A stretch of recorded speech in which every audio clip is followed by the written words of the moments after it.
measuring anything. And second, we struggle with the idea of measuring attitudes. I only have 5 slides. Some of them are a little convoluted, and some of them maybe don't fit the 6x6 rule.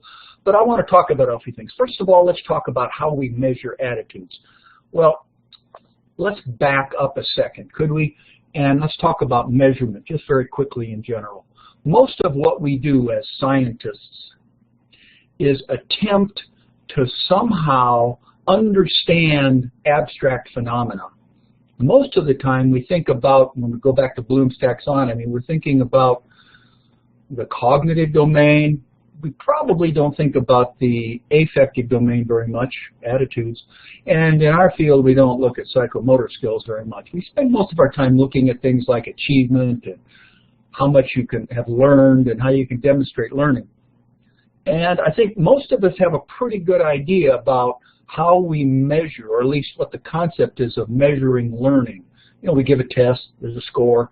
But when we talk about attitudes, a lot of us get confused. I used to get confused. I get confused sometimes. But really, when we look at what we do in terms of measurement, what we're doing is taking an abstract idea and attempting to convert it into numbers. Now, we're not going to talk about this from the psychometric standpoint. We're going to talk about it from the practical standpoint of what we as those who need psychometrics in our work need to talk about. And I want to emphasize something right off the bat. Where do we find out information about methods of inquiry, about statistics, about research strategies? We are instructional technology and distance education specialists. We're not psychometric specialists. We're not methods of inquiry specialists. We're not even research specialists, although research is one of our fundamental skills. So where do we go to find information? Well, we could take courses in measurement. I like to go to these little procedural books like this one by Henerson on how to measure attitudes. Very specific, very direct, step-by-step procedures. And almost all of the methods and data collection strategies have cookbooks like this one. I like to call them cookbooks because that's pretty much what they're like. It's like you want to cook something, you get the Betty Crocker cookbook out, you open it up, it tells you step-by-step what to do. Sage Publications, S-A-G-E Publications, are excellent at this. So let's talk about this whole idea. And by the way, I've listed information about this book, which is hard to find in the Sage Publications catalog, but it's there. And I've also posted in Blackboard an article that I wrote several years ago that kind of summarizes what I'm going to be talking about for the next 20 minutes to half an hour. But this is the reference. And in almost all of our methods, we ought to be going to references like that, whether it's focus groups, whether it's surveys, whether it's achievement data, and take a look at what these books have to say, such as this one. First of all, let me put it in perspective.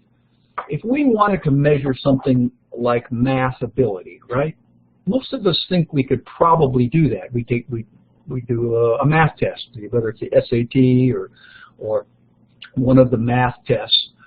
Math is a very broad topic, obviously, an abstract topic, math ability. So when we think about math ability, we often try to reduce it down to something a little more specific. Let's say arithmetic ability, which is a subset of mathematics. And then we might want to reduce that down a little bit more to, let's say, basic math, like addition and subtraction ability. And then if we wanted to determine what elementary school student is able to do related to addition, what would we do? Well, we give our class addition test. And maybe we're just in short, what is it called, single-digit addition, where we would want to determine whether or not our kids know the tens tables and can add. Would we ask one question about the ability to add numbers? No, we'd probably have an exam of 50 questions. I remember back in third grade, I don't really remember, but I'm hypothesizing, that my third grade teacher gave me a math addition test, and I probably got 40 out of 50 right. And I probably thought I was pretty smart, 40 out of 50. That's more than half, and that's not so bad. Until she put on the chalkboard that the average score in our class was 45. And which meant my score was below average. And that the highest score was 49 and the lowest score was 35. So there was a range of scores that that she shared with us, and I began to understand that maybe I need to study my addition table and my tens tables a little bit more.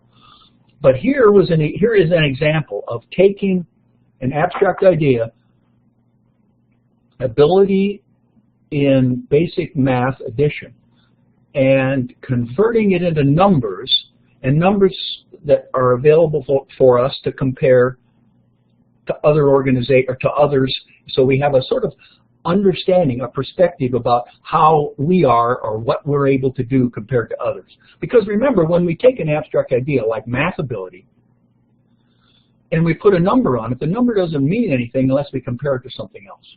All right, well, let's talk about attitudes now. Well, let's go to the next slide. What are attitudes anyway? Well, the simple definition is predispositions to respond. Zanecki and Thomas and Zanecki back in 1918, 1919 came up with the first really widely accepted definition of attitude, predispositions to respond. Now, we today would translate most everything into one of the domains of learning, affective, cognitive, and psychomotor. So we know that attitudes are really in the affective domain. When we talk about predispositions to respond, and we talk about an attitude, well, what the heck does that mean? Is attitude as complex as cognitive behaviors? Is attitudinal behaviors the domain of the affective as complex as the domain of the cognitive domain? Well, of course it is, but most of us don't think about it in that perspective. And that's what we're going to talk a little bit about today. So let's maybe think about an attitudinal construct, an attitudinal idea. A lot of you have talked to me, and I'm sure you've talked to your advisors about, I want to study perceptions of faculty about something, or perceptions of school leaders about something, or perspectives of students about a certain approach. Well, isn't a perception, no, it is basically an attitudinal variable where we're trying to understand what I think about this, not in what I know about it, but what I want to understand about it in terms of my motivation or my, as the definition goes, predisposition to respond. Perceptions are broad, but let's take a look at a couple. I've written some things down here. If we, for example, were to talk about perceptions in general, then we talk about perceptions about distance education. Well, that's very broad. That's like mathematics. If we narrow that down, perceptions about distance education in small colleges, okay, that's narrowing down this construct of attitude into something much narrower and much more easy to understand. And third, let's say we narrow it down even more, or fourth, perceptions about distance education in small colleges with a decline in enrollment. Well, now, that's still a perception. It's still a perception about distance education. It's still a perception about distance education in small colleges, but it's much narrower. It's perceptions about distance education in small colleges that are suffering from decline in enrollment. Back to our other example, mathematics, arithmetic, addition, simple addition, single-digit addition. So when we talk about attitude measurement, what we're really attempting to do is take this abstract idea and translate it into something that allows us to assign a number to it, and then have that number be relevant in such a way so that those numbers have meaning related to our attempt to understand that attitudinal, that perceptual variable. Sounds pretty abstract to me right now. So let's talk a little bit about, let's be a little more specific. When we talk about attitudes and measuring attitudes, what we need to do is think about the idea of attitude constructs, just like we think about cognitive constructs. A construct is, well, like, for example, an attitude area of interest, something I'm interested in, your attitude towards MOOCs, for example. And as I said, when we start attempting to measure attitudes, one of the first things we have to do is then narrow that construct. Well, a subset of attitude towards MOOCs might be a desire to take a MOOC, to enroll in a MOOC. And that then could be narrowed down to desire to take a MOOC in order to do something, like learn about a skill area that I have no knowledge in, or to help me in my job, or take a MOOC to help me in other courses I'm taking, or enroll in a MOOC so that I can take that content and assign it to an advanced degree. And that's this process of attitudinal measurement. It's this idea that we have to continue to narrow down our attitudes. All right, when we want to measure attitudes, what do we want to do? Well, we want to find some way to take that abstract idea and assign a number to it so that we can use that number for whatever reasons that we might have. Let's say to compare this college and its professors to that college and those professors. Our first attempt then is to find an existing measure of a construct. Best places are dissertations. Students who are completing dissertations go through this process all the time of attempting to measure things and measure them in a scientifically appropriate way. And if we can find a doctoral dissertation that, let's say, has a study with the title of Desire to Take MOOCs in Order to Improve my ability in my job, and it's a measure that I could take and use in my dissertation or in my research. We can also go to the more regular, like tests in print and mental measurements yearbook, and where maybe a little higher quality and more broadly used measurement tools can be used. Also, we can take an existing measure, and I'll come to what we mean by measure in just a second, and we could modify it slightly. Let's say if I have a measure that says perceptions of faculty about the use of telecommunications to teach science classes. Well, maybe we're interested in the perceptions of the faculty to use online course management systems to teach science or mathematics. Well, then all we need to do is take that existing measure, modify it by changing the language, pilot testing it to make sure that language is clear, and then we could use it in our dissertation. Or produce a brand new measure. And that's probably what you're interested in today. How do we construct a measure, an instrument, a tool that allows us to reliably and in a valid way measure an attitude construct? Well, what do we mean by an acceptable attitude measure? We probably know that a test to measure simple addition, if we saw one, we'd recognize it. In other words, it would have face validity. It would have a whole series of problems, maybe 50 problems. It might be a teacher-constructed test, but if it was a test that was used, let's say, on a school-wide basis, we'd probably know that other teachers had used it. And so that measure would need to be clearly defined. In other words, it would have to say, this is a test of arithmetic skills with single numbers to test students' ability to do addition. In the attitudinal dimension, it would be a measure that is measuring the perceptions of faculty related to the use of online courses to teach their subject area in order to reduce or to mitigate the problems of reduced enrollment, for example. When we operationally design a measure, or define a measure, that means the operationally definition is the test that we're going to use that will give us the information we need related to that construct. And obviously we know that our measures have to be reliable. In an attitude measurement, we're interested in internal consistency. In other words, we don't ask one question of a professor. What do you think about MOOCs in order to attract students to your college? A one-question attitudinal measure is no different than a one-question arithmetic test. Virtually meaningless. I might get it right, I might get it wrong, but it doesn't give me a variability that I need to understand whether or not I really understand simple addition in mathematics.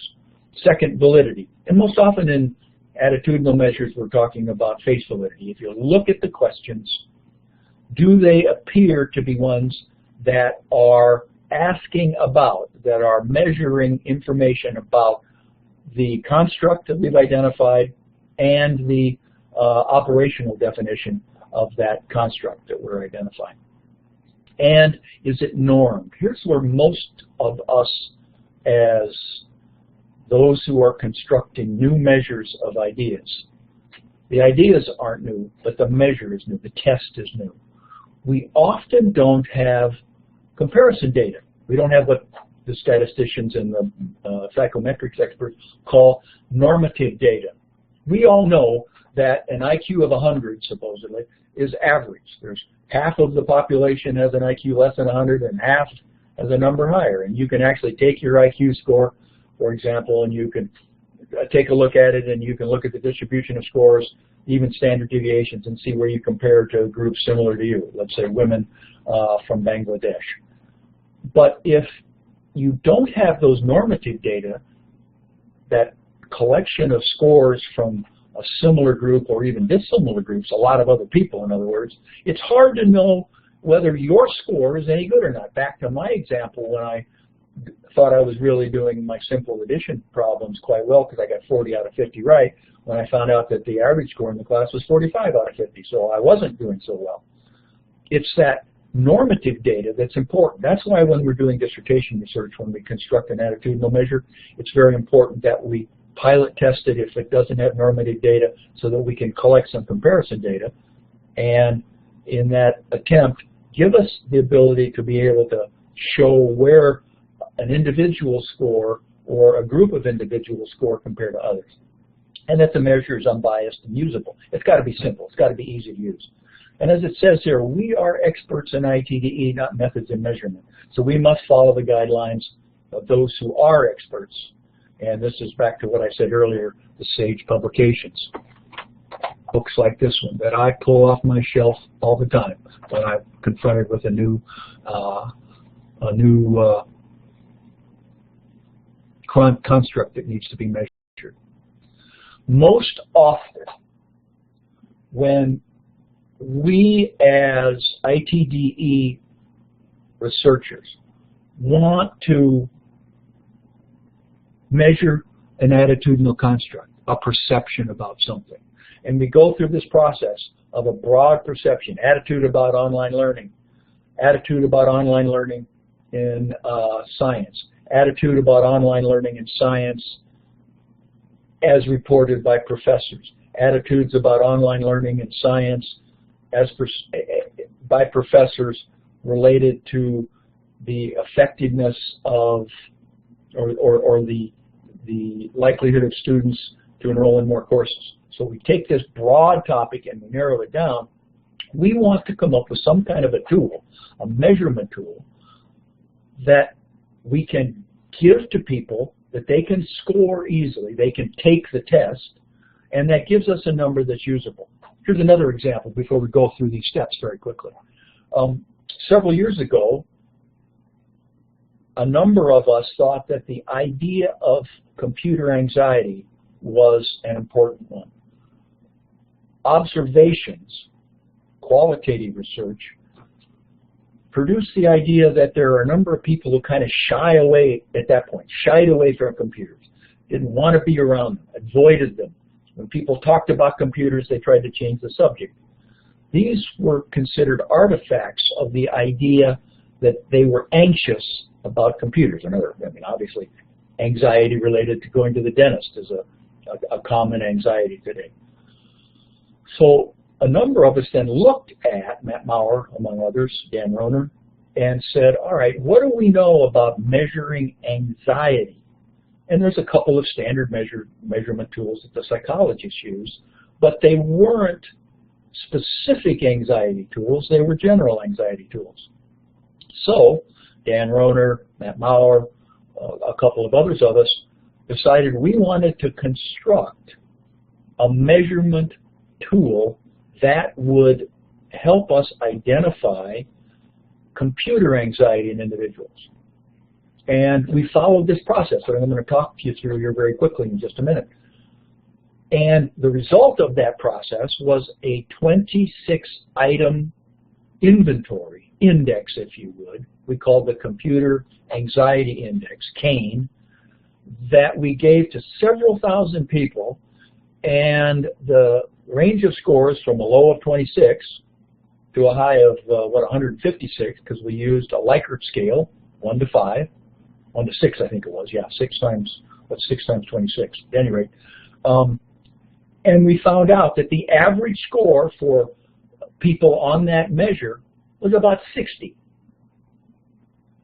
And the interesting thing, if you plotted the curve of the scores, the distribution, the normal distribution, there were people down at the lowest level of anxiety, 26, but there were also people up at the highest level of anxiety, 130 or 140.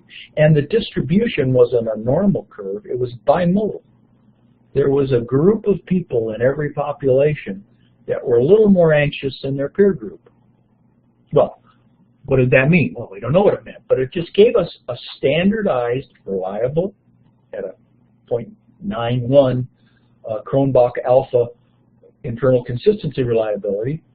It had a 8.2 validity comparison to the standardized general anxiety tools, and it had a 1,500 population that had taken it to give us normative data. That measure was constructed this way. Here's the process. Without going through it with too much detail, it's all here in Henerson. If you want to measure something, the first thing you need to do is to collect 50 to 60 clearly favorable or unfavorable statements about the attitude construct. Let's go back to the simple one. MOOCs are a good idea for, let's make one up. MOOCs are a good idea for attracting students to small colleges. Okay? Next step is to ask a pilot group of people, 40 to 50 people, and if our target audience for this, or target population for this instrument are prospective college students, we try to identify 50 prospective college students and ask them to respond to each of these 50 items using a 5-point scale, strongly agree to strongly disagree. Then we score the items. Some of them would be placed in our pilot instrument, and we state them negatively with the word not instead of the word agree or whatever. Then we compute a score for each person. We'd identify the top 10 scores and the lowest 10 scores. We'd analyze each statement.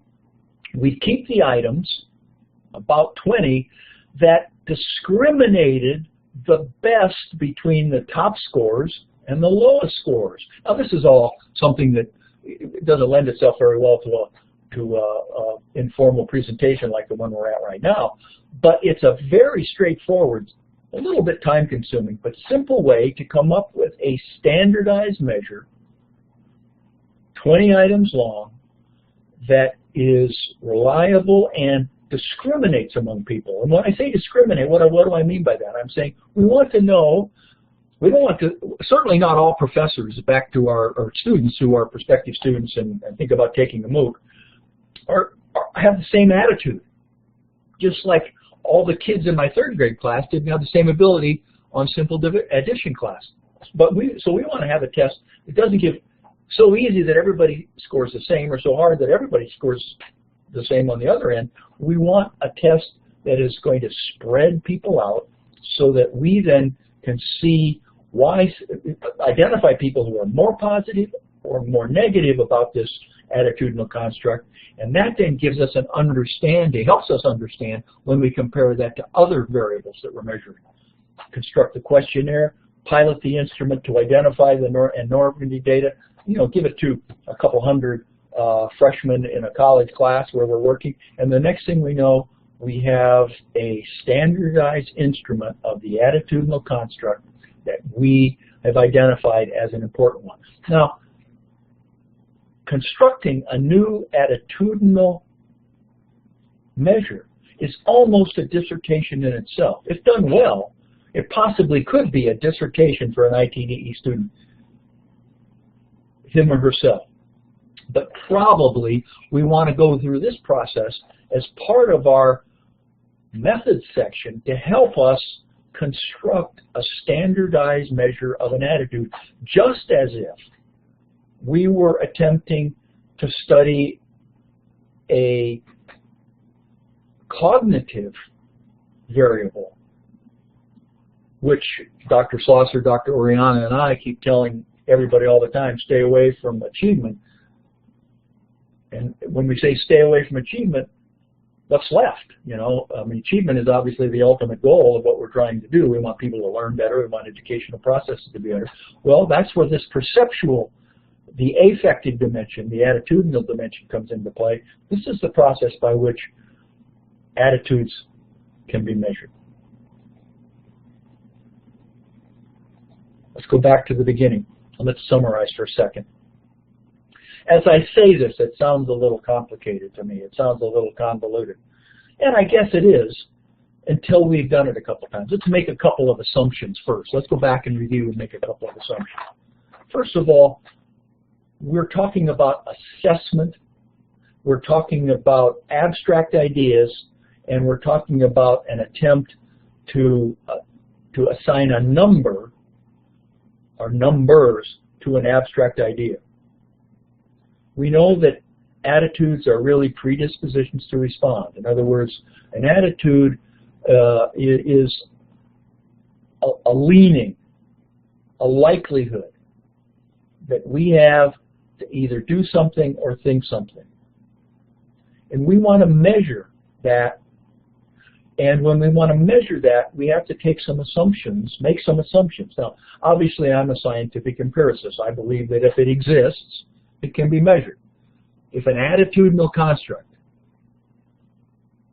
belief that MOOCs are going to change the educational system of the world, if I actually think that's true, and if it is true, I ought to be able to measure it. That's one of the basic tenets of the scientific empiricists. The measurement people have helped us by giving us guidelines for how to do that, and we understand enough about measurement. We know that we want to do our measurement when we assign numbers to abstract ideas, numbers that are in the interval or ratio range, in other words, like the IQ scores from, I guess, 0 to 200, so that we can average them, so that we can manipulate them mathematically. We don't want to go too much further than that. In the kind of research we do, we probably just want to know the average score, maybe the distribution of scores, maybe the range of scores from lowest to the highest, and maybe comparing my score to your score, or my score to the average score, especially when it comes to attitudinal constructs. And so what we're trying to do is capture abstract reality with numbers. And we want to do it as simply as we can. We don't want to become psychometrics gurus. We just want to be able to say that my study demonstrated that professors who have more experience with technology tend to have a higher attitude towards MOOCs than professors who've had less experience with technology, to come up with a very superficial example. Well, that's all I have to say about that. Thank you for listening. Let's maybe throw this open in the last few minutes that we have to any questions or comments. Help me, Dr. Slosser. Have there been any postings of people? Looks like Shelley has raised her hand. Shelley, what's on your mind? Sally, what are you? Yeah.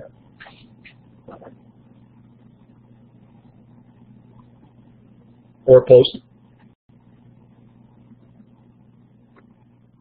Shelley?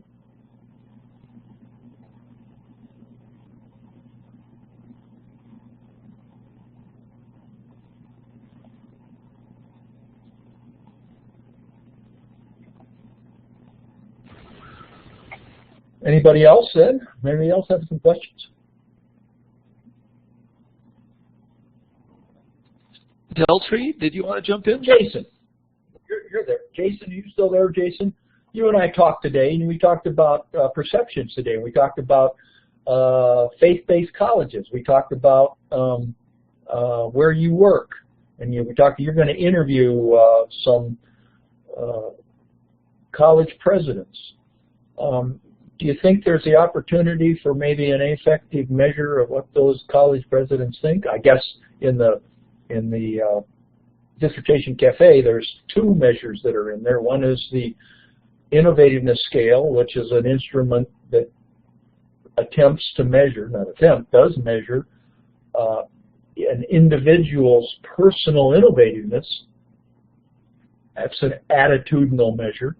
The other measure in there is called the PORGI, Perceived Organizational Innovativeness Measure, which is a tool that lets us measure a person's perception of their organization's innovativeness. Two examples that were probably produced following the guidelines in Henerson about how to measure attitudes.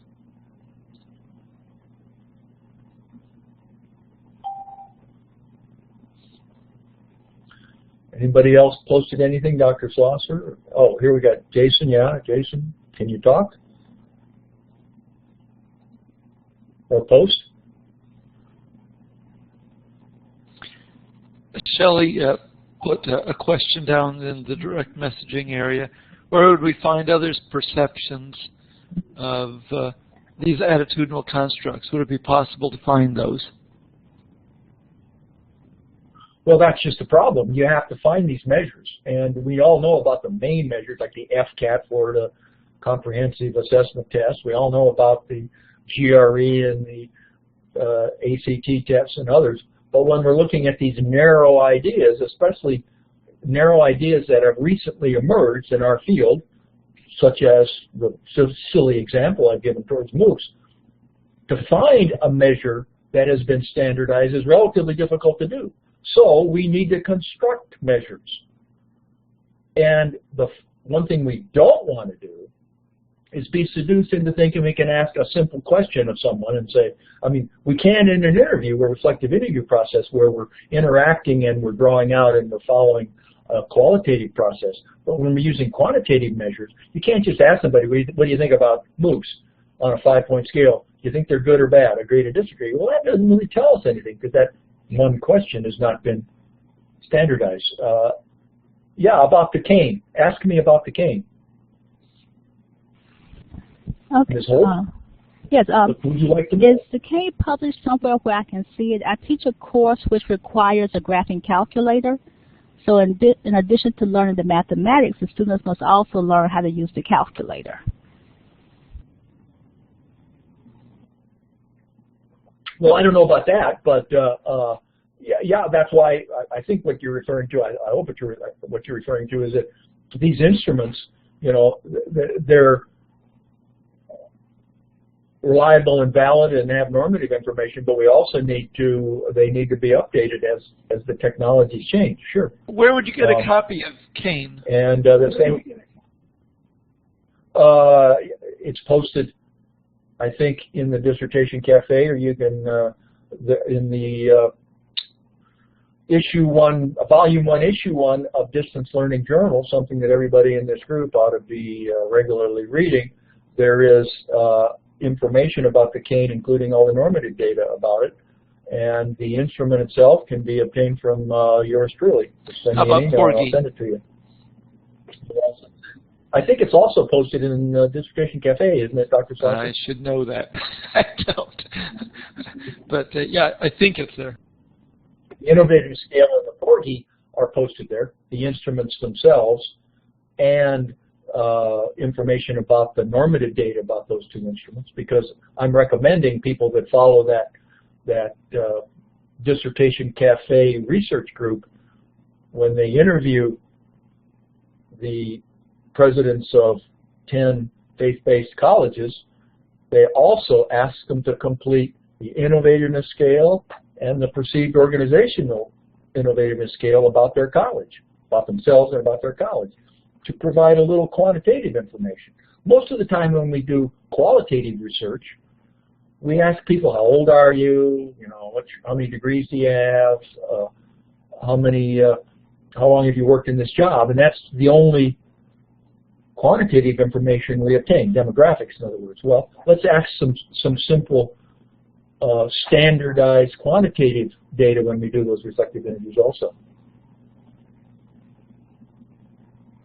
Looks like Lily had her hand up. Yeah, Lily, nice question there. I don't know if there is a measure of that, but that would be an attitudinal construct that we would need to construct a measure for, using the process that Henerson talks about when we talk about agreement scales.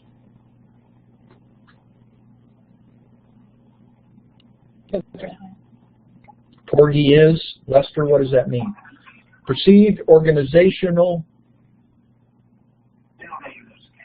innovativeness scale, Porgy. And it's in the Dissertation Cafe.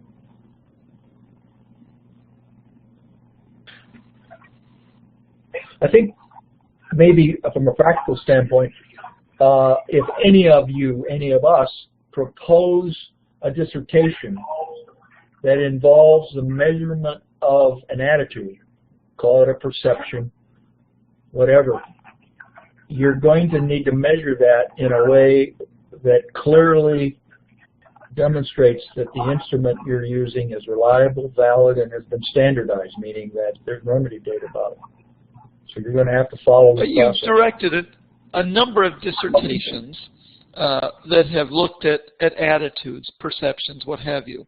And so I'm wondering, what do people get wrong when they embark on measuring attitudes? What are the pitfalls in your experience? That's a great question, and I've sort of alluded to it. They tend to ask questions, they tend to look at attitude as they're way too broad, like attitude towards MOOCs or attitude towards distance learning. Well, that doesn't tell us anything. That's like your attitude towards math. Well, if I want to find out what you know about math, I don't want to give you a test of mathematics. I want to know what's directly related to what you and I are interested in if I'm querying you about math, and that might be arithmetic, that might be statistics, that might be different parametric statistics, it might just be descriptive statistics. And so we have to take those broad ideas and narrow them down. Second, many people think that attitudes are just frivolous that we can ask somebody about, and that's all we need to do. We go, what's your attitude about that? Well, that's not what scientists do. We have to use measures of the constructs that we're interested in that provide us with reliable, meaning if we ask again, we'll get the same answer, and valid. The questions we ask are directly related to what it is we're interested in, so that we can make and draw conclusions. The role of the scientist is to be then one who studies phenomena in a way that allows us to generalize and learn about the phenomena we're studying. If not, it's just another frivolous attempt to talk about something without really studying it from the perspective of the empiricist. And I guess I'm advocating that probably all of us ought to be empiricists, scientific empiricists, meaning, among other things, that nature is real and we can study it and discover some of its secrets, and that if it exists, if something is real, it can be measured. Measuring it may not be easy, but it can be measured. If it can't be measured, then how do you know if it exists? Yeah, Courtney, that's an interesting topic. It's way too broad, perceptions of interactive technology in an at-risk middle school. Well, let's narrow that down. And you need to think about what you mean by interactive technology. And even if you define interactive technology, Courtney, you need to go the next step and say, well, so what? What's really interactive technology? Tutors are interactive non-technology, and so what is it that you're really interested in finding out about? And that narrowing down of the interactive technology in an at-risk middle school, that's the nub of what will be interesting about a study like the one you're generally proposing. Thanks for saying that, Courtney.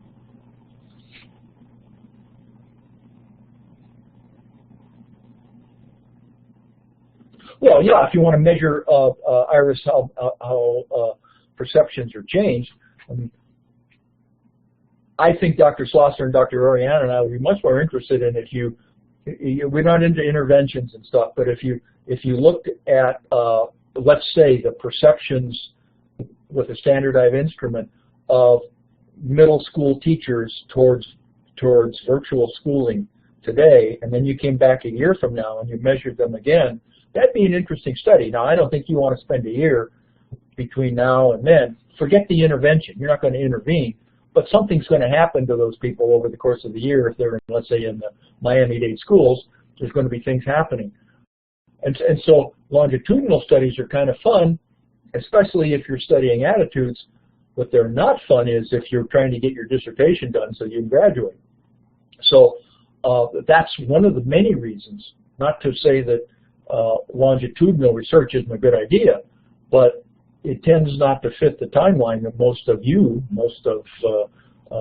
dissertation writers want. You want to get done in 6 months. You don't have to want to come back in but seeing how perceptions change, I don't think you want to throw out, let's say you give an achievement test on the ability to do something, you have some kind of a staff development, then you give it another achievement test and to see what changes there were. Well, you could throw out the achievement test and do a attitudinal measure and an attitudinal measure after. I think that's probably pretty frivolous, and I think Richard Clark would probably say the same thing, because what are you really trying to investigate? Obviously, if you've designed a well-constructed staff development, not only should people's knowledge change, their ability to do something cognitively, but also their perceptions about it ought to change, their attitudes about it change if you did a good job. That's sort of the duh moment. Of course that's going to happen. Yeah, you can measure attitudes. You can, if you have the right instrument, you can measure any attitude, just like because if it exists, it can be measured. The question is, do you want to? And then, is it important to measure students' attitude before they took an online class and after they took an online class? Well, that's interesting, but what do you? I mean, interesting from the standpoint you can do that, but then what are you learning? What's the real phenomena that you're trying to investigate there?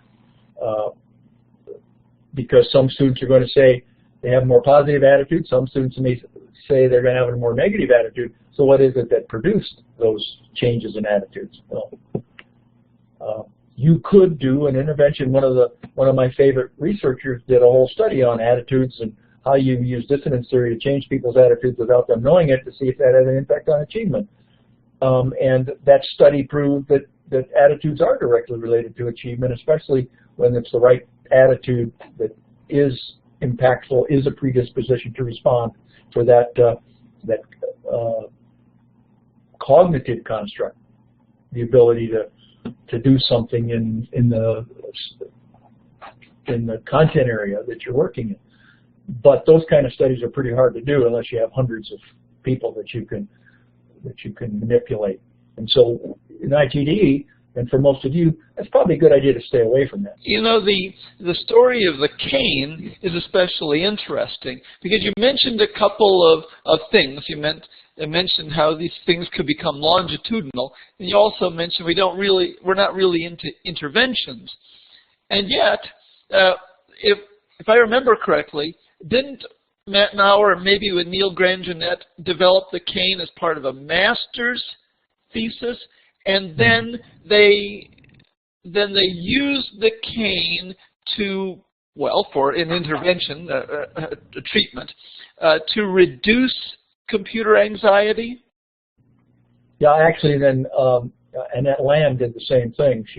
She actually produced some attitude change videos that were an attempt to intervene with computer anxious people to see if that would work. Yeah, and so what we're talking about there, really, Charlie, and what happened there is this one simple example I gave and that you called our attention to really became a research agenda for about 7 or 8 people that were conducted over 3 or 4 years that produced not only some interesting interventions and ideas, but also produced a massive normative data about this standardized tool, the Computer Anxiety Index, which has been widely used to study the concept of computer anxiety. Computer anxiety hasn't gone away, it's just been mitigated so much by the advances in computer technology that the anxiety level, the people are anxious in driving cars too, but cars have become so prevalent and so ubiquitous and so necessary that people have overcome their anxiety through a variety of ways. And so maybe car anxiety, car driving anxiety is an example or a counterpoint to computer anxiety, which I'm positive if we, matter of fact we have, the people that use it still measured that, we would find that while the average score wouldn't be 60, it'd be closer maybe to 35. Remember, 26 is the lowest possible score you can have, but there would still be that bimodal distribution because that standardized instrument demonstrated that. Interesting phenomena. 7 or 8 people did master's theses and doctoral dissertations related to the whole concept of computer anxiety, because remember, those research ideas, part of that research agenda, were all done in the late 80s and early 90s. Return rate thing, Lester, that's not really our topic today, but yeah, there's literature there that talks about what you have to do. If you do an online survey, you're not going to graduate, Lester, because your return rate will be 15%, and that's not sufficient numbers of students or of return rate in order to graduate. So what do? You don't do an online survey, or you follow the procedures that the survey people, the methodologists, tell us we should follow when we do surveys. It's pretty clear, and I posted that information in Blackboard, by the way. One of the things that we can't do is we are, as I said earlier, we are not experts in psychometrics and in methodology. We use methods, we use psychometrics, but we're experts in ITDE, not in research and evaluation. And so we need to go to the experts. We need to take their best practices and we need to apply them. We need to buy their cookbooks, like the SAGE How to Measure Attitude book, or the SAGE How to do surveys with follow-ups to produce a 70% return rate. And what we do when we don't get the 70% return rate, how we go about making our results from a 30% or a 40% return rate generalizable. I mean, these are not phenomena that have just happened recently. Just because we have online surveys, people used to do mail surveys and nobody mail them back. So what are the strategies that we can use? Well, you need to go to the survey literature, Lester, and that survey literature will tell you what the process is. And I put some excerpts from that literature in the dissertation cafe. Yeah, 1 cent, is that what it costs? That's because it's been out of print for 20 years. So buy that copy. Get it right away, Judy. It's still available from SAGE also. Chris, that's good.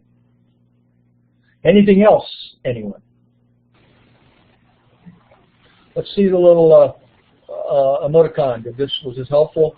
Was I too pedantic? No. How do you pronounce that word, Dr. Slauson? Sounding too much like a teacher?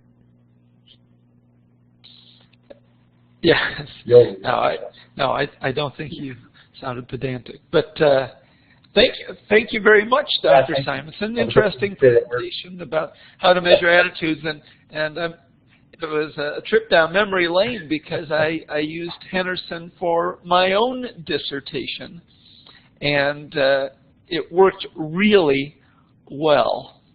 So it's a wonderful resource, and my copy didn't cost 1 cent, unfortunately. But last question here, Charlie. Let me interrupt for just a second before you do your conclusion. Shelley, yeah, you need to find the normative data, and you need to compare that when you for the innovativeness scale. If you have your people that you're interviewing complete the innovativeness scale and the Porgy, well, that doesn't mean anything. Those numbers don't mean anything. So you take their single score and you relate that back to what the normative data is for those two instruments, and then you can see, well, all right, the CEO of that hospital has a personal innovativeness score that's below the 1,000 people in the normative group. Well, no, that kind of tells you something, doesn't it? Or higher than. I didn't see that question earlier. Yes, Charlie, it's another opportunity for me to thank Dr. Simonson for the presentation this evening. Sure appreciate it.